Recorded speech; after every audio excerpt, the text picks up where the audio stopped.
Hey, I'm Ron Drotos from keyboardimprov.com, and welcome to our journey through the Real Book number 183. This is the Real Book 6th edition, and this is a great tune, Inner Urge by Joe Henderson. You know, it's a classic 1960s up-tempo jazz tune, mainstream jazz tune, and it ties in with this whole series of jazz piano lessons. We're trying to learn jazz standards in a way that we understand the tune, sort of where it's coming from in terms of the musical culture, maybe a little bit about the players, getting beyond just, okay, notes on a page. What is this, right? So Inner Urge, it's first thing you notice is that it's not a typical chord sequence. We'll get to that in a second. Second thing, if you listen to the recording, it's fast. You know, Joe Henderson's an incredible tenor sax player. You know, if you don't know him already, listen to this tune and then his whole thing. He has a great Strayhorn album too, Billy Strayhorn. But basically, you know, it's not a pianistic melody. You know, it starts out okay with this motif, but then by the time you get to the end, it's, you know,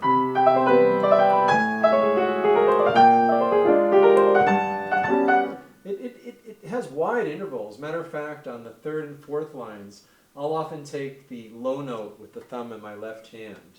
See? You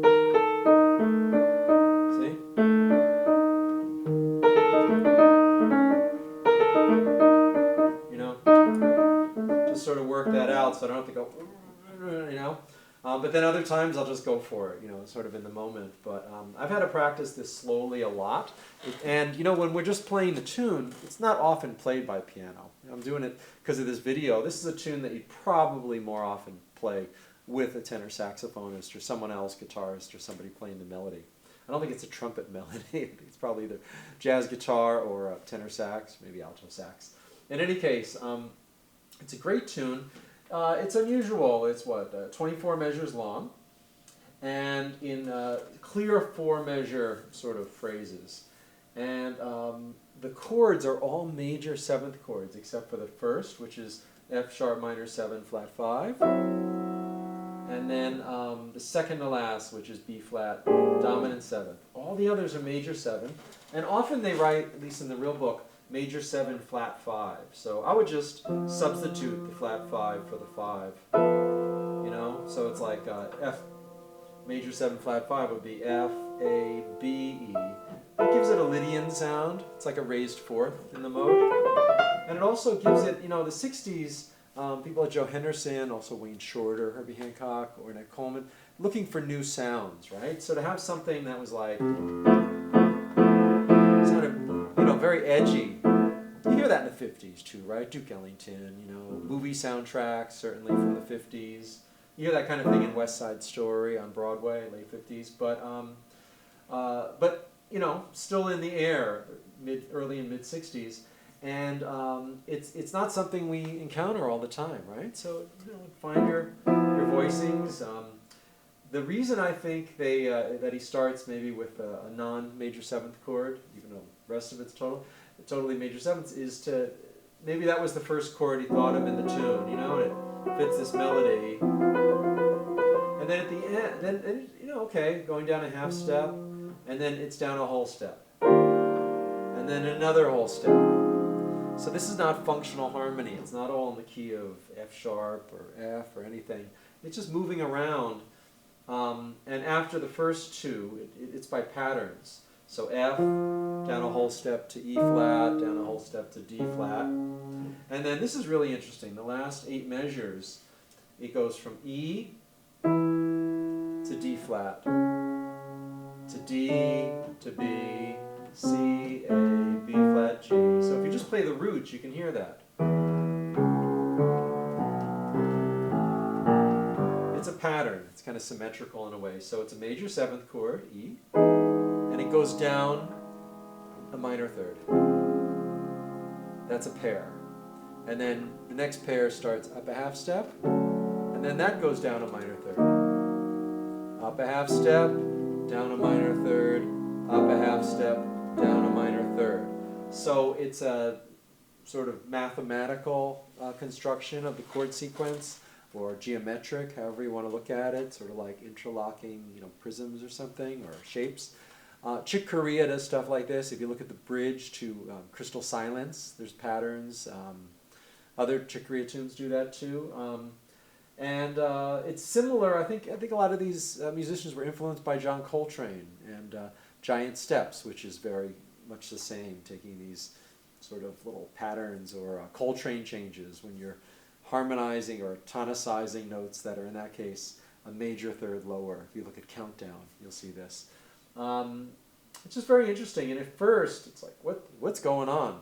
So there's some clues on how to practice this. One, obviously, would be to play it very slowly. You just go through and listen to the chords. And then where's the next one going? Beautiful. We don't usually hear the beauty of this chord progression when we're just playing it fast all the time. And it's just gorgeous. And then down a major second.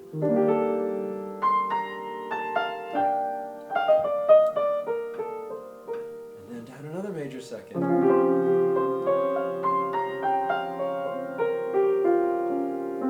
And then starting on E, major seventh. And then down a minor third. Up a major second. A minor second, and then down a minor third. See? And up a minor second, down a minor third. And now I think it might be that he uses the B flat dominant seventh here instead of major seventh, just to let us know we're coming to the ending.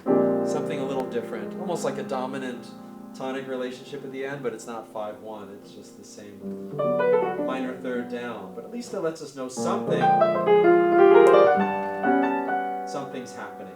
Something different's happening at the end. We know it's the end. So sometimes I'll play this and I'll just go out of tempo. Or I'll even do straight eights.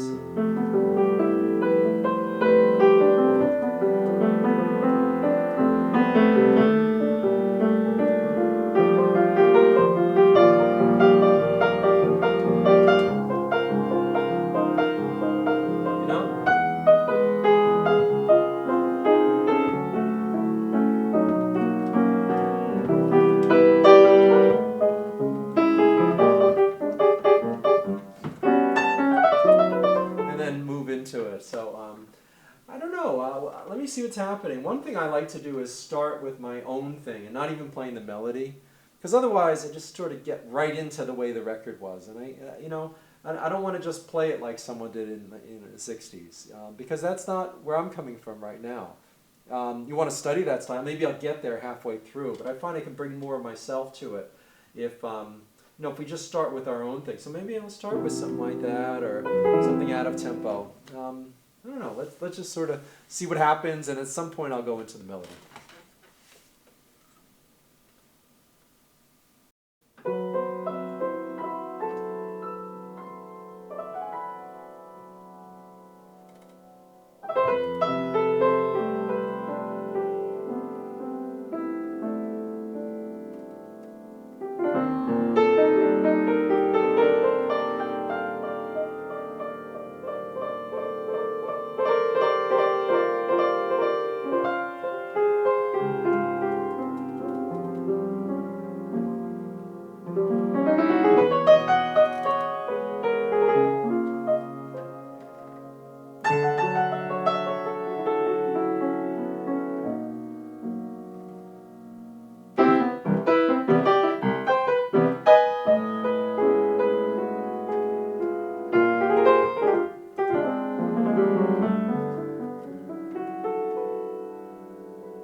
whoa, that was a journey, right? Journey through the real book, journey through inner urge. That went through, like I was saying, a lot of things. It started out kind of abstract, it got rhythmic, it got very much in the middle, like sort of we might expect on a tune like this. And, you know, we express ourselves through this music, you know. Joe Henderson isn't going to play it like you or me, so we don't necessarily have to play it just like him. These are tunes that are released into the world, and we can enjoy them any way we like and play. That's a big lesson that not everybody makes that transition to. We're entitled to our own interpretation, just like they are, right? John Coltrane's not going to play a Duke Ellington tune just like Duke Ellington or Johnny Hodges, right? And he proved that on that album they did together. Great album, Duke Ellington and John Coltrane. The ending, I'm laughing, because the ending and the melody goes, I kind of got slower right near the end. Just felt like that. You know, this kind of, and I'm laughing to myself because I know where I got that from. I was listening to the car radio the other day, and that rock song by The Who came on, Who Are You? And at the end they kind of go, who are you, are you, are you? And it's probably that, just like that similar chord. It's like, I love those kind of endings that are just a little off, you know. If you want to hear a great one, Louis Armstrong's Chicago Breakdown from the 20s. I think it's his Hot Sevens. Boy, the ending just comes out of nowhere. It's wonderful. And that's kind of one of those, you know, or even in the Beatles with Strawberry Fields Forever. You know, you hear it in jazz sometimes too, and we can really bring that to it. You know, something a little different at the end, and okay, let it sort of fade out to the universe.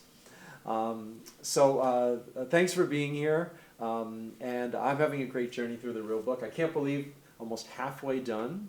I started this, almost 200 tunes ago. That's 4 years, about 4 years ago. It's an 8-year project I'm giving myself, and invite you to come along for it and play as many of these tunes yourself as you'd like, or just get a sense of them. You know, it helps our musicianship. So next time we have a great Bill Evans minor blues called Interplay. See you then.